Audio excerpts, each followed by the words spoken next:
Are you handsome and proud, even when you feel bored, depressed, or sad? Well, I hate this channel. No! No! if you think so, you're basically Squidward.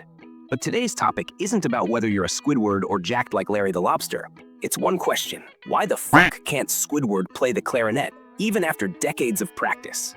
After spending tons of hours on this topic, I can say it's not what you think. Stick around till the end, and let's solve this mystery together. So, the first big theory floating around the dark corners of the internet, aka Reddit, is that Squidward isn't just musically challenged, he's legit tone deaf. The idea is that his ears are so broken, he couldn't tell a proper note from a dying seagull.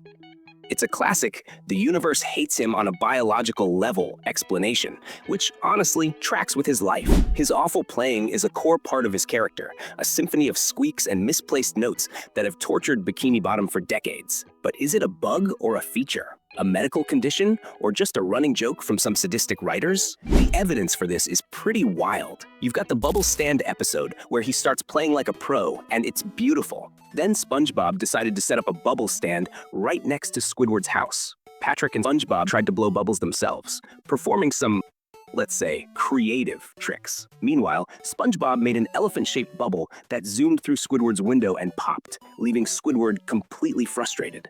Annoyed and determined to show off, Squidward tried to blow a bubble himself, and to everyone's surprise, he created a massive bubble. SpongeBob and Patrick cheered and praised him, which actually made Squidward feel proud for a moment.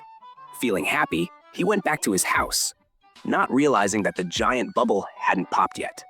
Suddenly, his house started floating into the air. Up until this point, Squidward was playing his clarinet fairly well. But the bubble eventually burst with a loud explosion, sending his house crashing back down to the ground. After that, his clarinet sounded awkward, off, and frankly terrible.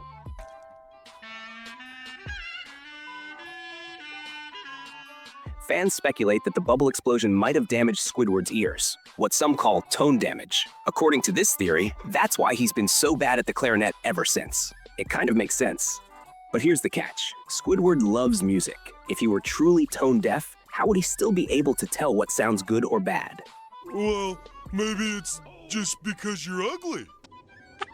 Patrick, can you shut the fuck up?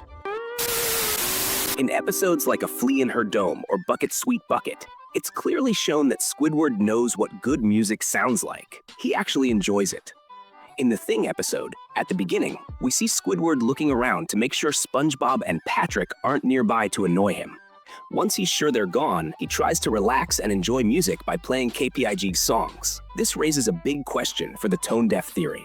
If Squidward were truly tone-deaf, how could he actually enjoy music? Well, science might actually have some kind of explanation for this. When someone is called tone deaf, it usually means they have trouble telling the difference between musical notes, a condition known as amusia. People with amusia can struggle to sing in tune or notice when a note is off. But that doesn't automatically mean they can't enjoy music. Liking music isn't only about recognizing notes, it's also about rhythm, the harmony between notes, and feeling the emotions behind the music. There's more to it than just pitch. Now, take KPIG for example. That's actually a parody of Kenny G, the famous American saxophone player who sold millions of records and is considered one of the most successful instrumental musicians ever. So it would take a lot more than just being tone deaf for someone not to enjoy this kind of music. But after watching a few more episodes, I noticed some serious problems. But if he really was tone deaf, then how could he sometimes play the clarinet so well? For example, in the No Lady episode, Patrick gets freaked out by a mysterious guy with a briefcase who tells him to leave town. Thinking he's in danger, Patrick rushes to SpongeBob and says he needs to get out of town. Then, in a clever move, Patrick disguises himself as Patricia with a blonde wig and a green bikini. When he walks into the Krusty Krab like this, Squidward actually manages to play a proper tune to impress her.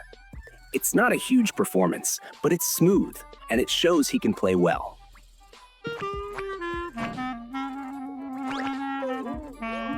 Next up, there's Christmas Who. SpongeBob learns about Christmas for the first time from Sandy, who is decorating her tree dome. His excitement spreads to everyone in Bikini Bottom. Well, almost everyone. Squidward, of course, is grumpy as usual.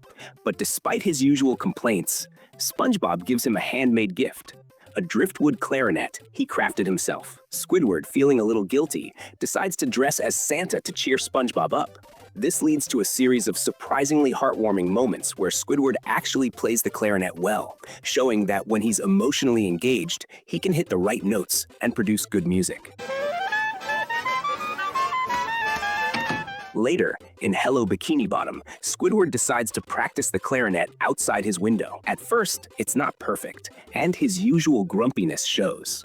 But when SpongeBob joins in on the ukulele, something changes. Squidward gets annoyed, but it seems like he secretly enjoys it. The encouragement from SpongeBob pushes him to play better, and by the end of the episode, he's performing well enough that a manager offers him and SpongeBob a job.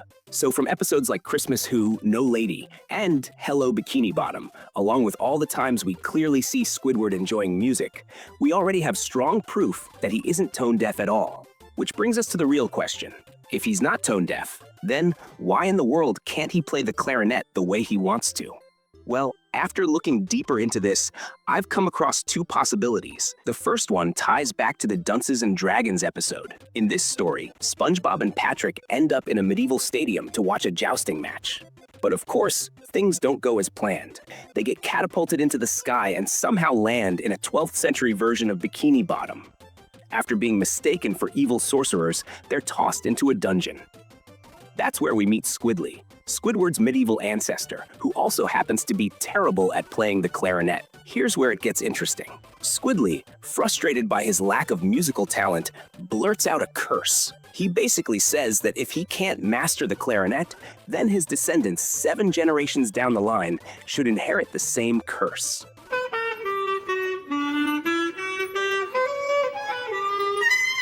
Oh, blast this confounded instrument! If I never learn to play with ease, may mine own great-great-great-great-great-great-great-grandson be cursed tenfold! And when you think about it, who better fits that description than our modern-day Squidward?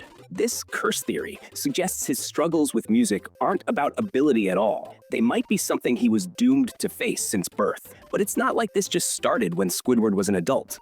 In the episode Lost and Found, SpongeBob hears a child crying about a missing teddy fish. So Mr. Krabs sends him into the Lost and Found to look for it. While digging around, Squidward finds a box of kazoos. This triggers a memory of his childhood when he loved playing the kazoo. The problem? Everyone else absolutely hated the sound of his kazoo. Even after switching over to the clarinet, things never really got better. Then in the SpongeBob movie, Sponge on the Run, we see flashbacks of Camp Coral. Squidward remembers desperately wanting to win the camp's annual talent show. But when SpongeBob and Patrick stole the show with their act, Squidward broke down in tears because, once again, his performance was awful. So when you put all this together, the curse theory does seem to line up. It explains how Squidward's been dedicated since childhood, practicing hard and caring deeply, but still never managing to truly master the clarinet. Now, the second explanation is a little different. Instead of blaming some ancient curse, it suggests that Squidward is actually capable of playing beautifully when the right conditions are there. His skills aren't completely missing.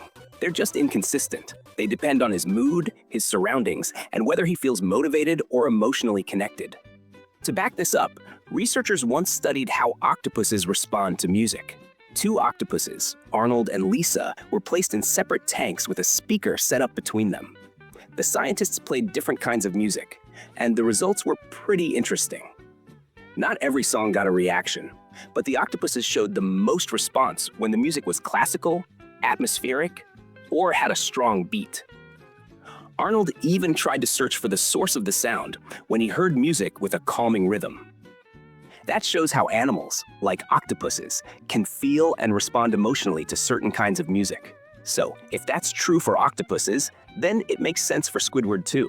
His good clarinet performances might come out during moments when he's genuinely connected to what he's playing, either because of the emotions in the scene, the context around him, or just his own mental state. That would explain why sometimes he sounds awful, and other times he surprises everyone by playing beautifully. In the end, no matter how tone-deaf some people claim he is, Squidward's clarinet journey probably comes down to one of 2 things. Either he's carrying the weight of a family curse, or his ability depends entirely on whether he feels emotionally tuned in at the moment. So, what do you think about his terrible clarinet playing? Let me know in the comments.